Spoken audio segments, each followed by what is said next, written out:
You're listening to Rock Our Whim, hosted by me, Danny Faye. Okay, so if you guys want to introduce yourselves. So I'm Will, I'm the drummer. Am I going first? I'm What's that Oscar. about? Can't believe the drummer's gone first. Who does he think he is? I know, it says stepping all over your toes. Go on, Yeah, Oscar, you go first then. You go first, Eddie. I'm Ethan, I'm the bass player.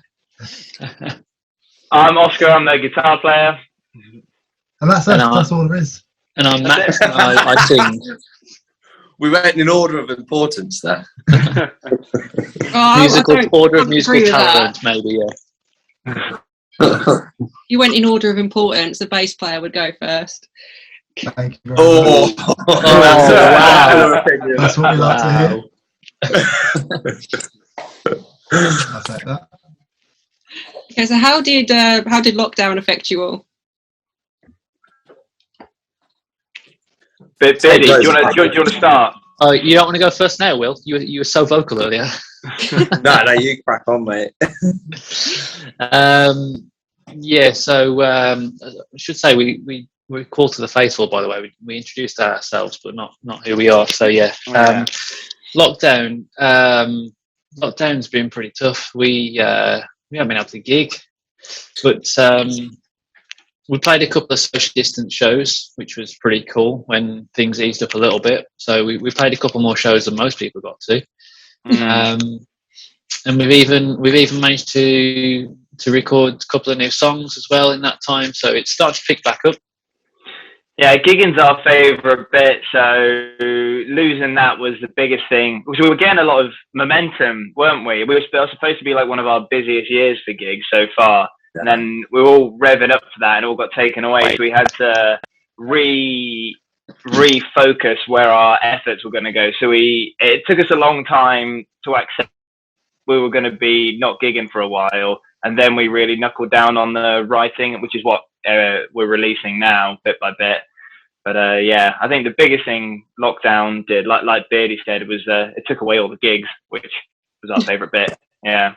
Yeah, I like to think we got quite creative in lockdown as well, though. We ended up like recording a few videos and things like that, didn't we?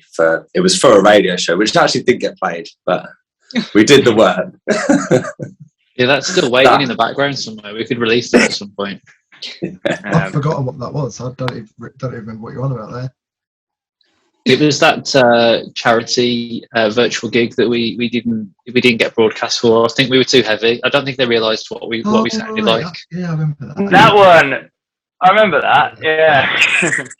Yeah, just the casual, 6, 7, 8 hours worth of work put into recording and editing that for no reason. But funnily enough, panic. Funnily enough, it was mostly you, Ethan, staying up till 3 a.m. editing it. So I'm surprised you don't remember that. Have you just repressed that memory? Oh, I see. When we broke it to me. Yeah, that one. And I went, yes. Right. Okay. Yeah. Okay. I suppose if you have repressed the memory of it's not getting played. Yeah. My work is going to shit. Am I allowed to swear? Sorry. Yes. You can swear away. Excellent. Good. I can be more relaxed. Yeah. Ethan also had the fantastic idea of because we don't now, but me and Ethan lived together through like the whole pandemic and like the past 2 years. And he had the fantastic idea of starting a podcast. Obviously, we could go and do our own thing. We couldn't meet up with these guys, which was rubbish because we love them. But we started our own little podcast, didn't we? We did. It's called The Nerve with Ethan and Will, so we'll get your listeners on that too. Shamelessly plug that there. Are you still doing it? Yeah, we did. I've written series 2, so we've just been able to just go out and do it. I texted him while I was on holiday last week and said, when I get back, we'll do it. And Will's coming to mine this Friday, so it's a perfect opportunity to that's an exclusive. We didn't even know that. We've all been waiting. I do know that. So yeah, we got a podcast. So we got to record series 2. But that was fun. I like that. That was good because at least it filled the void of something, didn't it? It did. It was some sort of creative outlet, which was nice. But like, personally, like lockdown was really nice, wasn't it? Because it was enjoyable in moments. Yeah. yeah, I didn't mind it. I thrived. I lived with my best mate. I was luckier than most, I suppose. Yeah, that's very true. That was And good we've for us. got Yeah. we've got the woods literally out the back of our house, so we had constant walks. Got Yeah. back out to nature a little bit. Saved loads of money. He wasn't going out all the time. I didn't mind it actually. It was quite nice. I hated it. I hated watching your two friendship blossom, and I just left by the wayside. I remember when you used to go for walks in the woods with me. You should have moved in, mate. You've had plenty of opportunities. Yeah, good point. You moved in with a girl. So obviously lockdown's over now, and you've been back out there gigging. What's it like being back on the stage? Oh, We've like I said, we've done those couple of socially distant shows. We did one in October last year and then another one in June. But since things have really opened back up, we haven't actually gigged. We've got 2 coming up this month, one in Cambridge, one in Peterborough, and that's really going to be our first dip back into proper live shows with, fuller audiences and people actually standing and not being made to sit down socially distance. So we're pretty excited for those. We've got like 3 weeks to wait, a little bit of rehearsal to do between now and then, make sure that we still remember how to do it all. But yeah, it's going to be good. I think we've all been to normal gigs now, haven't we, without socially distancing? Yeah. And I don't know about you guys, but I've definitely got as soon as I was in a crowd, I was like, I want to be up there doing that again. Yeah. Yeah. Yeah, because it was like always up there on stage and away from people. So Oh, out away from everybody. Oh, a little barrier in between. Well, me, Matt, and Will went to go see Architects a couple of weeks ago, and it was packed. It was fantastic. But then, like at one point, another friend of ours, Oz, who runs Rocket Park in Peterborough, which is a music studio we've recorded in and we're practicing. He came with us, and at one point we stood near the bar and we were like, I think we should put some masks on or something. It's getting a bit weird now, isn't it? We're like, yeah, I'm starting to get a bit wigged out now. There's a lot of people in a small space. What were the socially distanced gigs like? Weird as fuck, man. They were okay. They kind of they scratched an itch a little bit, but it was it was a chance to play, but it's not the same. Not when you. Sorry, man. Oscar's got his guitar. What have you got your fucking guitar for? Sorry, I had it earlier before I gonna do Wonderwall for us. I didn't want to put it down in time. I'm just going to put it away. I'm just here with my guitar. Just. this is just my accent. I was noodling while we were in the lobby, and then I panicked when we hit recording, and I thought it was too late to put it down, so I just froze. Sorry, man. I'm expecting Will to have some cymbals around him or some tom drums or something. You've thrown Just me off. I don't noodling with know some symbols. I don't know. Yeah. You were saying something about The socially distanced gigs. I mean, like you say, they were all right. They were, but it just wasn't the same. There wasn't the same atmosphere. It was a massive relief to be able to do it because it was the closest thing we'd had to a gig in a year. Yeah. I think if you're a singer-songwriter and you're just rocking up just you and your acoustic guitar, then a social distance shows is perfect, if anything. But it filled a gap for us. But when you want to be doing the shows where you can get people coming up to the barrier and people jumping around a bit, getting in the mosh pit. We did a socially distanced festival in that break where things looked like they were coming back out and then they went back down again in the summertime, and we went on early on in the bill. So the event was really well organized. Nothing bad to say about the event. The production was amazing. It was a great company that put it on, and it was a good lineup.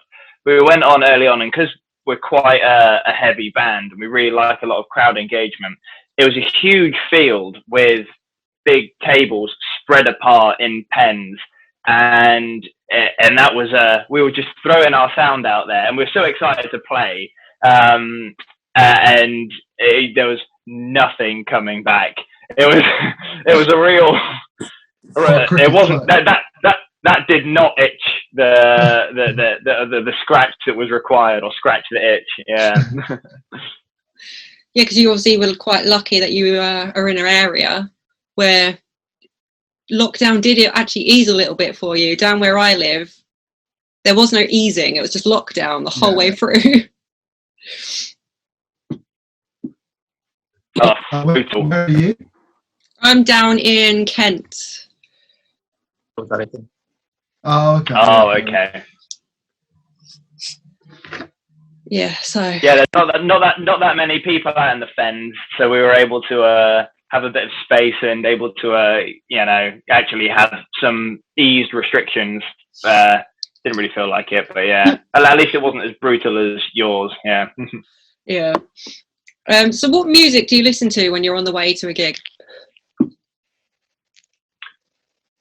So I'll depending on how far away the drive is, it'll be a nice podcast about something scientific and interesting on the way down, just to get myself thinking about space and life, the universe, everything. Yeah, and then when we get a bit closer, my go-tos, there's 2 albums at the moment.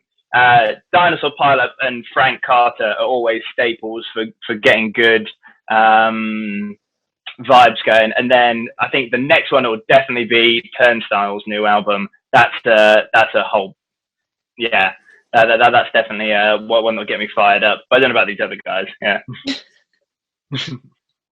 I mean, Architects is always a good staple. Yeah.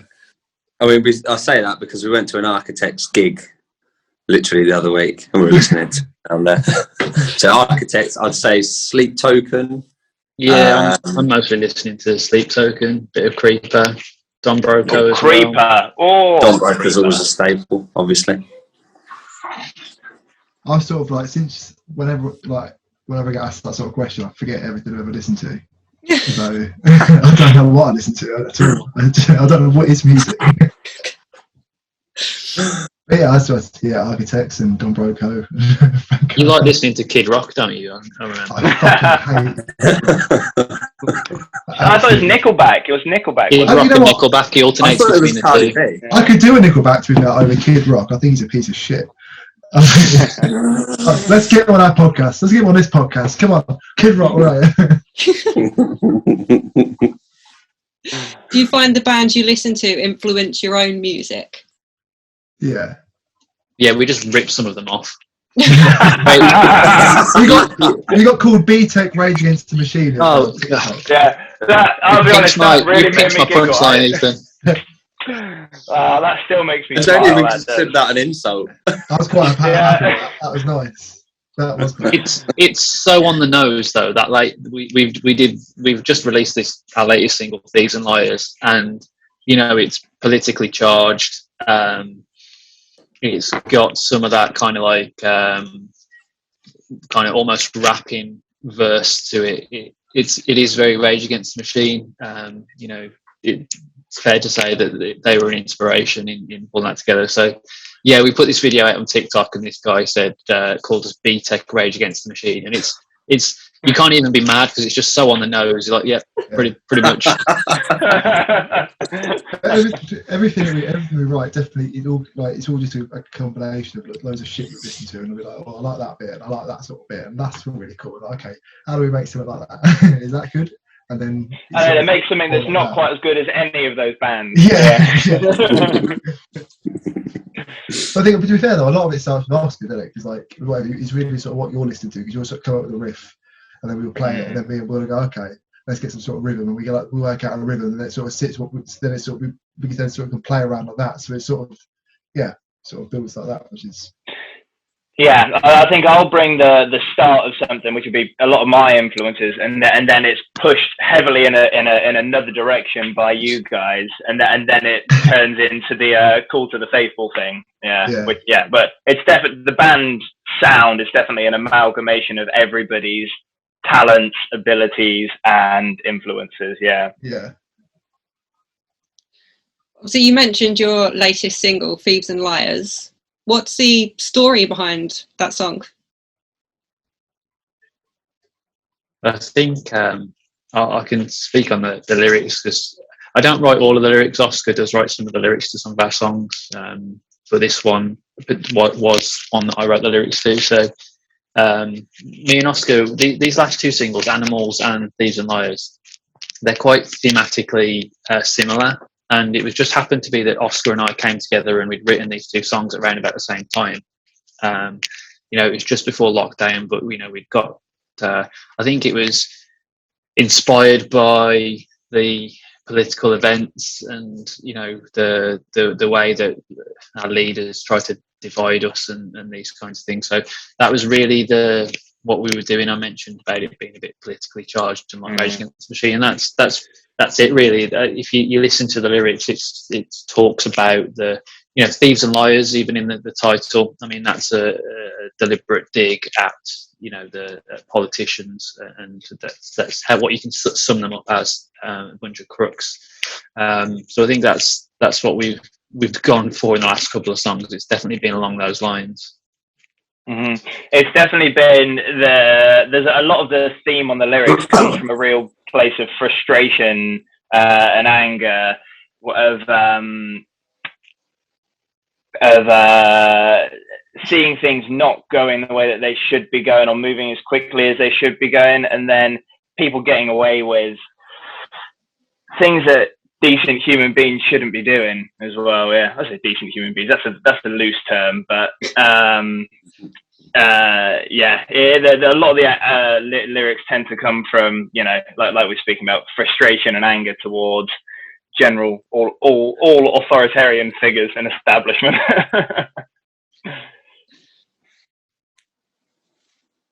Which is like a very punk thing to do. Exactly. Yeah. Who doesn't love a bit of fight punk? the power. Yeah. BTech Rage Against the Machine. Oh, that's your next song title right there. I think we should try and weave those lyrics in somewhere. Yeah, definitely. Name of the first song. album. Yeah.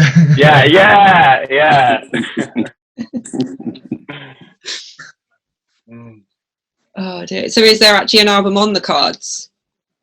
I think we're going to go for like an EP sort of thing first, which we're trying to sort of build towards at the moment. Yeah. But then, we should have a few more tracks on, like that maybe we won't release as singles.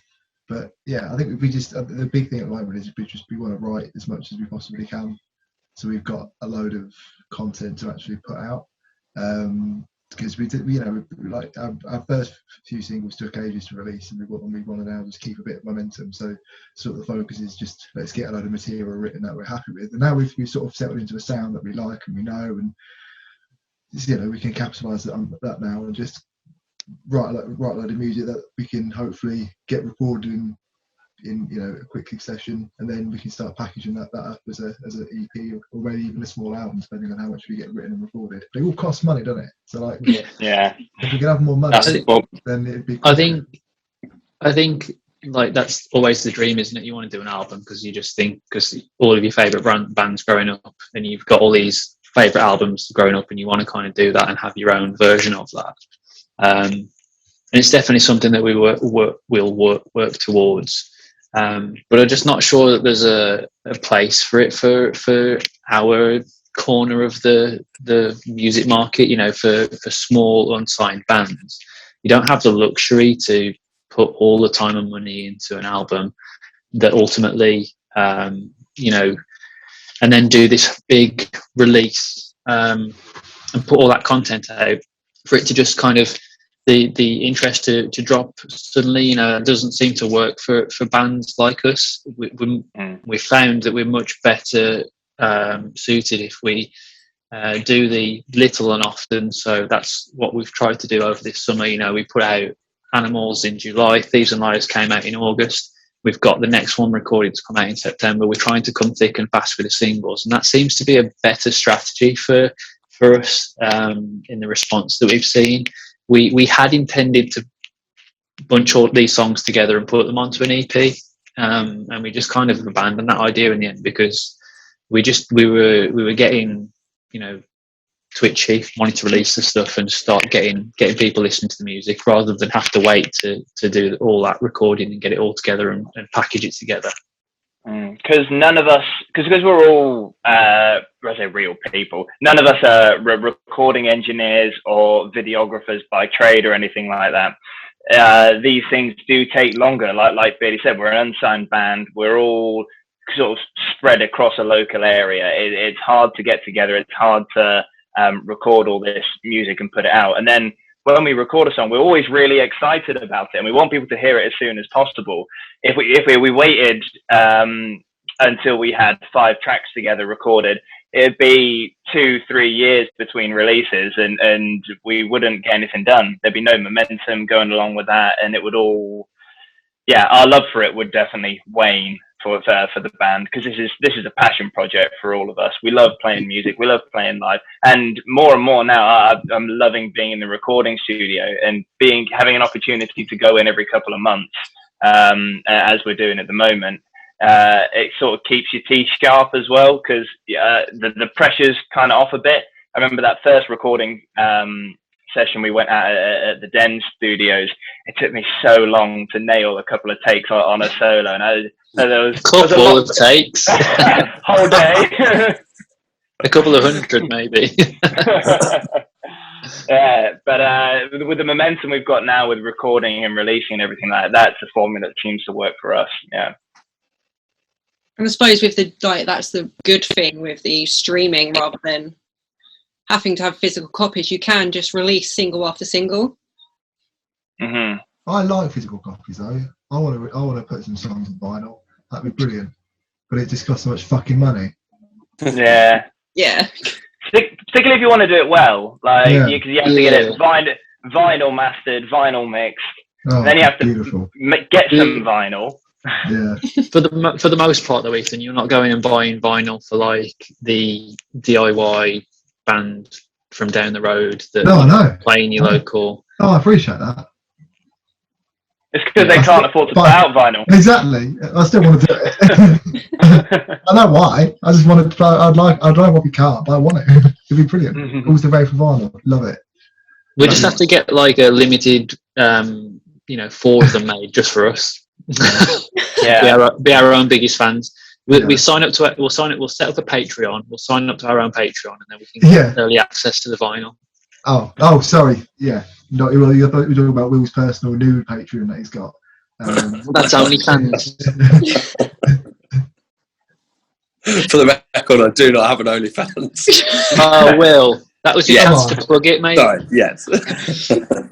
Don't be shy. Don't be shy. I'd only have 1 subscriber, and it'd be Ethan.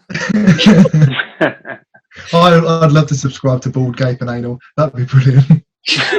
Wow. I know you double checked if you could swear, but Jesus Christ. Really moving on today.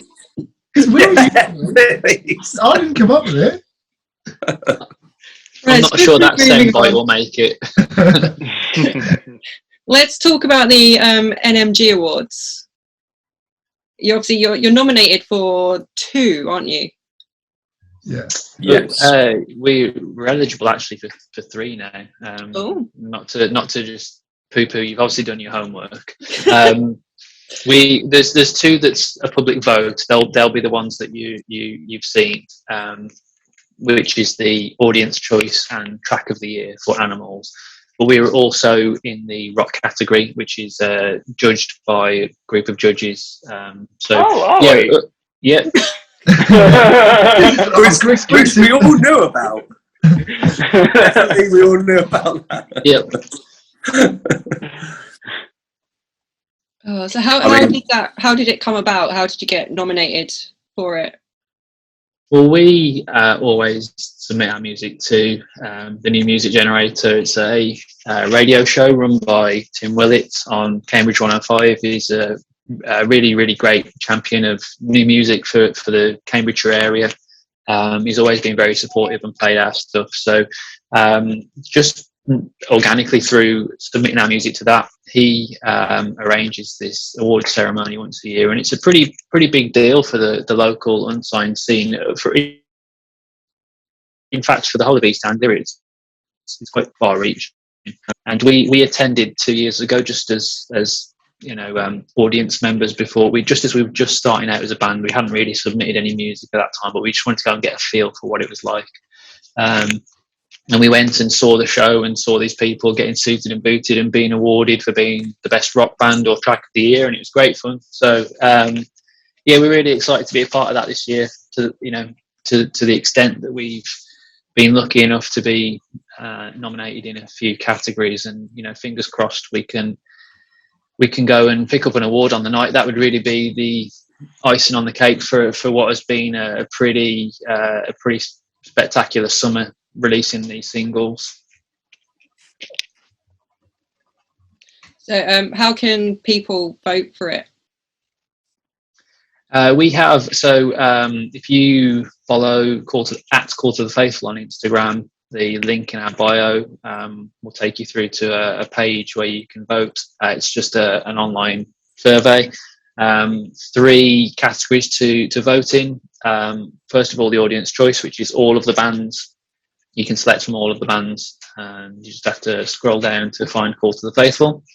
The second vote is for Producer of the Year, and you don't have to vote, but I would recommend voting for our friend Jake Day. He's a good pal of ours. He mastered the last couple of singles. He's up for Producer of the Year, so it'd be great if you could drop him a vote.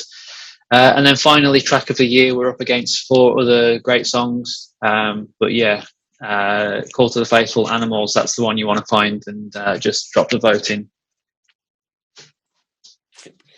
Thankfully, you're quite near the top because they do it alphabetically.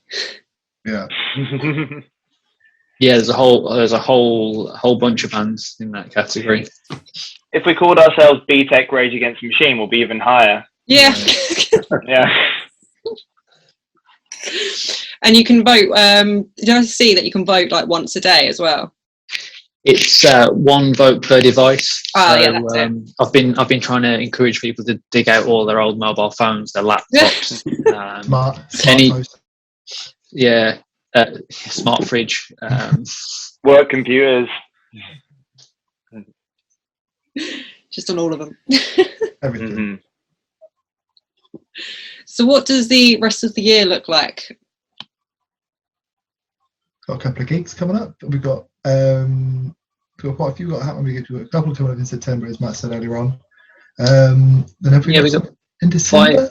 We got 5 gigs lined up over the next few months. I'm still working on getting us some more. It's really tough getting gigs at the minute, I've found.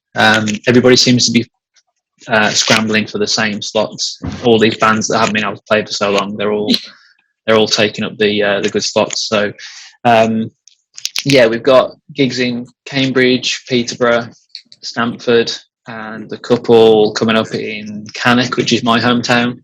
Got those to look forward to.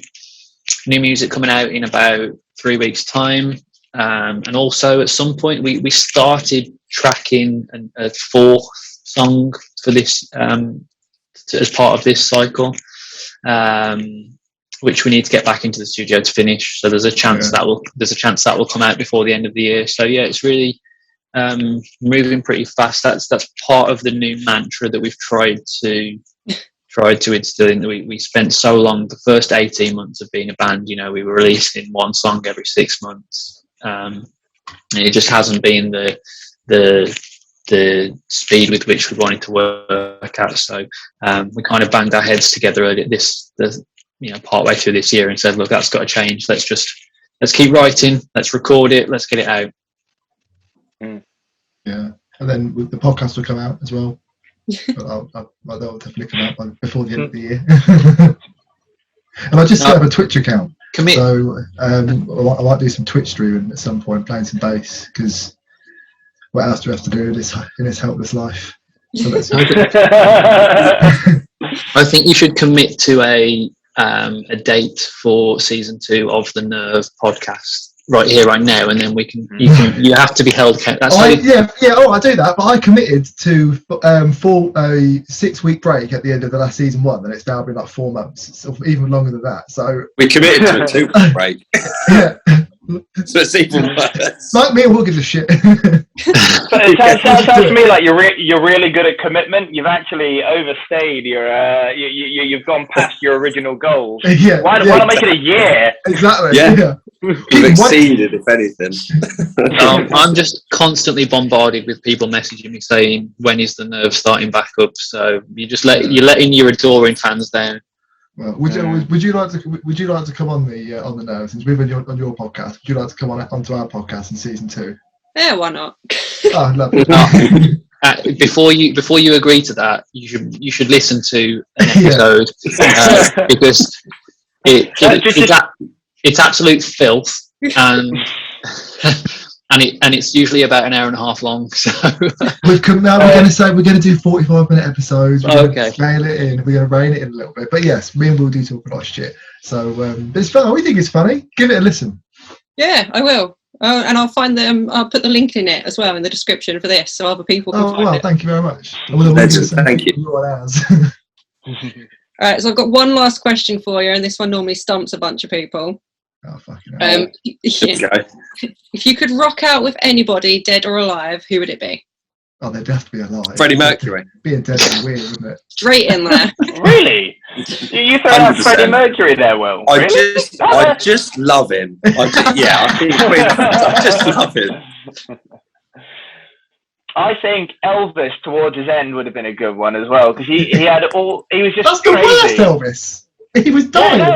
No, the ridiculous Elvis that was that went and did karate for the president. You know, that Elvis. Oh, right, yeah. I think Assuming we're talking Presley, not Costello. Oh yeah, Presley. Fuck. Go on, you. Who do you go Pressure's on with now. then? I don't fucking Thinking. know, man. You don't know. But are you thinking, what are you going to go, early original rock stars, or are you going to go later? Because I think the early ones probably would have been a bit weird. I don't know, because I don't know, in my mind they are. But then they're all a bit weird, I guess. That's what makes them great. Yeah. I'm not gonna surprise you with my choice. I'd rock out with Jacoby Shaddix from Papa Roach. Oh, okay. I thought you were going to say Kid Rock. I would like to, just so I could FaceTime Ethan and say he's your biggest fan.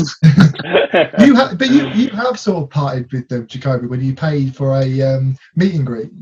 Well, you didn't have to explain that it was a paid meeting. Yeah, I was hanging out on the tour bus with Jacoby once. Yeah, you did. I don't know. I suppose I'd like to fucking party with Frank Carter. He seems quite fun. Oh, he would be fun. Yeah. But then maybe he's gone like, you know when Superhands goes sober. Yeah. You know what I mean? That's not the Frank Carter I want to hang out with. I want to hang out with mental Frank Carter. That'd be fun. I'd be worried that he would beat the shit out of me just for like saying the wrong thing. You'd be terrified. Yeah. But he's only like 3 foot tall though, so you'd be fine. Yeah. Oscar, you're an MMA fighter. You're not you would kick him and he'd be like, the rest of us be fucked.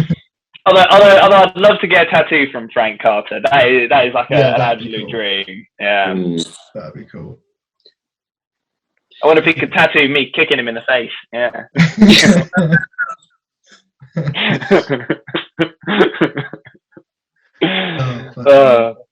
I'd just like to clarify, I genuinely really love Frank Carter. All of his work, all the way from Gallows and then those weird middle projects, all the way through to new stuff. Yeah, love it. You don't actually want to kick him in the face. No, but I would, but from a place of love. Yeah. To be fair, it'd be cool to see what the original Slipknot would be like to hang around with, like backstage. That would just be carnage, yeah. That'd be fun to see. Or Motley Crue. Motley Crue would have been a good one. Or Ozzy Osbourne. Just have him. Although I've been backstage with Will and Ethan, I'm not sure that they would they'd survive a Motley Crue after party. it wouldn't come out the same people. Will can survive it. Will can survive anything. We know that. Taking it, you mean 80s Motley Crue, not the sober version that they are now. Oh yeah, it'd be terrible. Not the really weird fat Vince Neil version. Yeah. It's more It's Mick so Mars, upsetting. the undead zombie that plays guitar for them. Yeah, Like, yeah. he's He's the real one. backstage and he's in his cryogenic chamber just floating off. Mick Mars is the only one of that band though that I kind of understand how he's wound up like that. Everybody else, I'm just like, get your act together. Mick Mars was like that when he was born. I think he's just like I think he's just Satan, an arthritic Satan. Basically, I think that's the best description of Mick Mars I've ever heard. Okay, and if you just want to shout out your social media handles so people can find you. So we're at CTTF Band on Twitter, and then at Call to the Faithful on Instagram, and then twitch.tv/Call to the Faithful, and then The Nerve with Ethan and Will, a Call to the Faithful production on all our places you can get your podcasting site from. What else we got? We're on everything. We're on We've got everything. TikTok as well. Just search for Call to the TikTok we do. Faithful. We're on TikTok. We're on Bandcamp, Yeah. Instagram, I only Twitter, know because I looked at the Facebook. comments on our videos and I shouldn't have done that. Yeah, that was it. I shouldn't have done that. I had to go to bed early. It made me feel so bad. Did you see the guy that commented saying, thanks, now I'm more racist? Fuck that guy. Mate, it was so upsetting. Reading through those comments was so upsetting. Oh man, that's why I don't look through the comments that we get on anything. It's an absolute cesspit. It's horrible. That's the internet. Oh dear, my Zoom is telling me we're running out of time. So thank you sorry. for coming on. Thank you for having Thank you us. so much for Thanks for having having us. It's been a lot of fun. Thank you.